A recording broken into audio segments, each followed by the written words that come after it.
আর সঙ্গে সঙ্গে এগুলো একেবারে ফিনিশ করে দেবো। কারণ এই ছোটো মোটো জিনিস নিয়ে আমি কোনোদিনও টেনশন করি না। আমার মাথায় কত বড় বড় জিনিস নিয়ে টেনশন করছে জানিস? কি তোর মাথায় এবারে কি বড় বড় জিনিস নিয়ে টেনশন করছে শুনি? দেখ, আমি হচ্ছে রাইটার হব, তার জন্য একটা ভালো মানে পারফেক্ট একটা স্ক্রিপ্ট লিখেছি। সীতামা।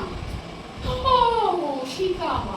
হ্যাঁ হ্যাঁ আর তার জন্য তো পারফেক্ট একটা ক্যারেক্টার খুঁজে পাচ্ছি না।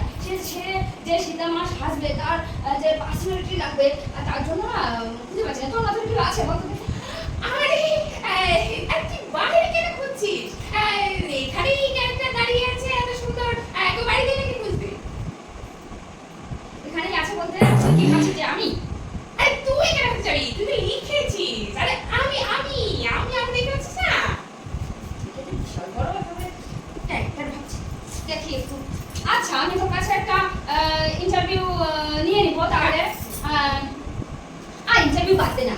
তুই যখন নিজে বলছিস যে ভালো করবি, মানে ভালো করবি, তা আমি তোকে তাহলে আমার সীতামার ক্যারেক্টারটা শুনিয়ে দিই। হ্যাঁ।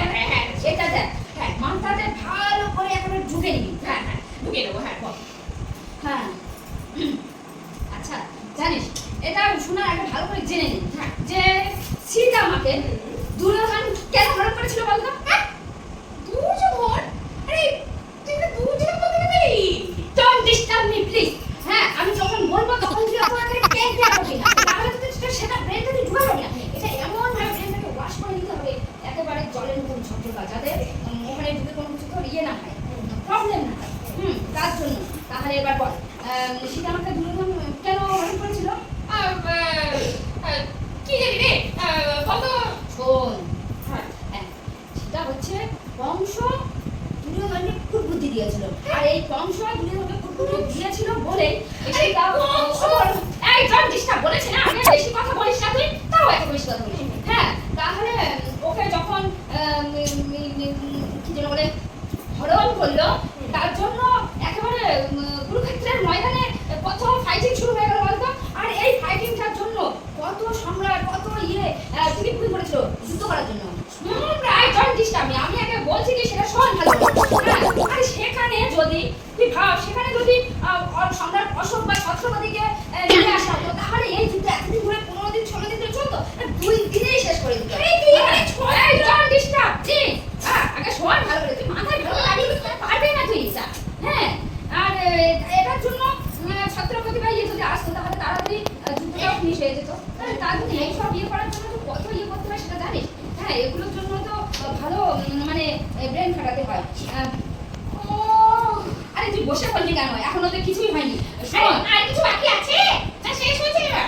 আচ্ছা, তাহলে ঠিক আছে। তাহলে দেখ, ভাব তুই সীতামার পুরো ক্যারেক্টারে ঢুকে গেছিস, আর ভাব এই 5 মিনিট তোর কাছ থেকে কেউ কেড়ে নিতে পারবে না। আর এই 5 মিনিটের জন্য তুই ময়দানে নেমে পড়, আর একেবারে এমন খেলা করে আসবি যে একেবারে জিতে গেছিস। কি খেলা করবো ওখানে? ময়দানে খেলা করে সরি, এমন নাচ দেখাবি একেবারে একেবারে জিতে আসবি। তো চলো ময়দানে গিয়ে নাচো আর একেবারে জিতে আসো। আরে মানে শোন, সীতা কি নাচে নাকি? সীতা তো আবার নাচে না, আর সীতা তো আবার ঘুমটা দিয়ে ঘুরে বেড়ায়।